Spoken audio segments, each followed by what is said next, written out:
Hi everybody, I hope you're having a great day. In this video I'm going to be covering Steel. Now Steel has had a couple of different iterations over the years, but for the sake of this video, I'll be covering the most current iteration. His most current version debuted in Action Comics Volume 2, Issue Number 2, that was released in December of 2011. His real name is John Henry Irons, and he's also been called the literal Man of Steel. Although it must be noted that he was the only imposter after Superman died with his battle with Doomsday that did not claim to be Superman himself, and instead was just trying to uphold the heroic legacy that Kal-El left. Now this metal-clad hero stands a whopping 6 feet 7 inches tall and weighs 290 pounds, having brown eyes and a bald head. And due to his genius intellect and proficiency in electrical engineering, mechanical engineering, physics, and computer science, Steel has acquired a myriad of abilities. These abilities vary with whatever technology he has available to him at the current time. But generally speaking, he dons an armored suit that gets more advanced over time. His armor has afforded him vast superhuman strength, being able to lift at least 100 tons, also possessing considerable durability, not only to physical attack, but energy and psychic-based attacks as well. He can also see and absorb all manner of electromagnetic energy emitted from an object, and at points he's even been able to generate a force field, in addition to exhibiting a degree of metamorphosis and mechanokinesis, particularly when he's taken on a nano-organic steel form, which could change his organic flesh to metal.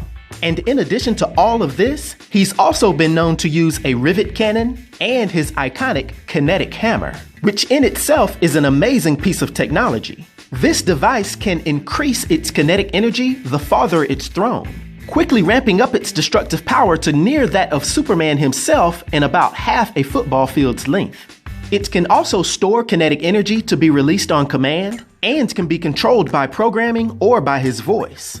And that's not to mention that it has a myriad of electromagnetic effects, one being its ability to tune to the Earth's magnetic field and make itself virtually immovable. So to be real, dude has his own Mjolnir.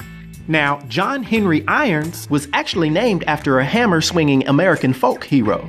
And as he grew to be a very intelligent young man, he used his technical expertise to create an armored suit that would make him become the powerful hero named Steel.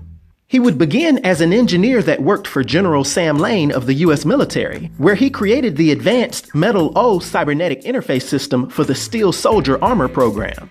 But after he saw how a captured Superman was being treated by Lane's consultant, Lex Luthor, he quit his job in disgust. He developed a respect for Superman, and later on, when Brainiac launched an attack on Earth, Irons put on his upgraded experimental Steel Soldier armor, stepping in to help Superman fight the Brainiac-controlled Metallo and protect Metropolis's civilians.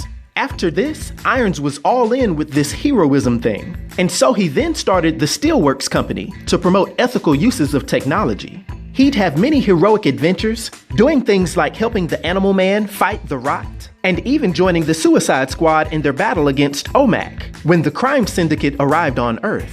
And when the powerful Doomsday escaped from the negative zone and rampaged on Earth, Steel confronted him in Africa and was infected by a contagion that caused cellular degeneration. But this is when Irons developed an organic steel skin that stopped the process. He would also take issue with some of the other successors to Superman after the Death of Superman event. He'd even have a squabble with Kal-El, aka Superboy, considering his recklessness an affront to Superman's legacy. Steel would once again bridge the gap for Superman when Supes was infected with the Doomsday virus, and would protect his friend from attacks by Metallo and the Atomic Skull. Steel's adventures would continue when he and Lana Lang went into space to stop Brainiac's invading fleet from entering the solar system. They would confront Brainiac's minion, Cyborg Superman, but would nearly be taken out when their ship was destroyed, Irons actually having to use his organic steel to save Lana's life.